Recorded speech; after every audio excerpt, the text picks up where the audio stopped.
Friends, welcome to Sri Punitha channel. இது நான் வீட்லேயே போட்ட பன்னீர் ஃப்ரெண்ட்ஸ். அதை நான் இப்போ எப்படி இன்றைக்கி செய்ய போகிறேன்னு பாருங்கள்.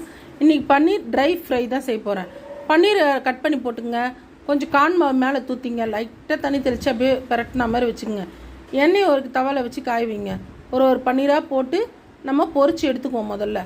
ஓகே ஃப்ரெண்ட்ஸ், பாருங்கள் எப்படி நான் பொரிக்கிறேன்னு. பொரிச்சு, ஏன்னா வெறும் பன்னீரை நம்ம பொரிச்சோம்னா அது ஒட்டிக்கும். இந்தமாதிரி கொஞ்சம் கான் மாவு மெல்ட் பண்ண மாதிரி நம்ம போட்டோம்னா அதை அழகாக ட்ரை பண்ணி எடுத்துடலாம். ஸ்ரீ புனிதா சேனல் சப்ஸ்கிரைப் பண்ணிக்கோங்க, பெல் பட்டனை அழுத்திக்கங்க, எங்களுக்கு சப்போர்ட் பண்ணுங்கள் ஃப்ரெண்ட்ஸ். எங்கள் வீடியோவை பாருங்கள்.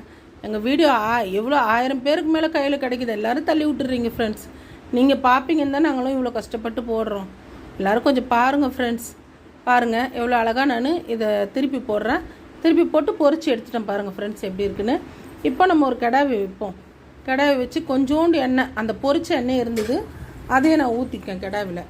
அதுக்கு தேவையான பொருள் வெங்காயம், பச்சை மிளகா, குடமிளகா, அவ்வளோதான் ஃப்ரெண்ட்ஸ்.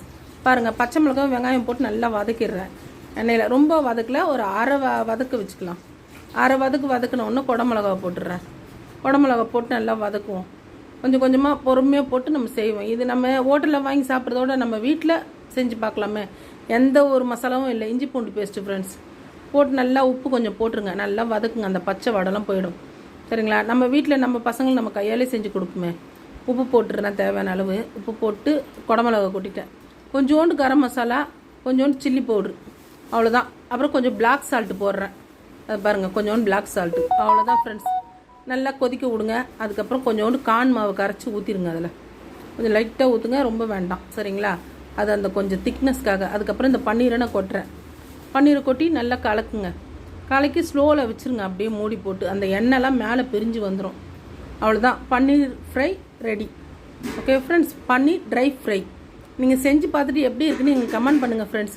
இதில் கொஞ்சம் சுகர் கொஞ்சம் போட்டுங்க வெங்காயம் வதக்கிறப்ப. சரிங்களா?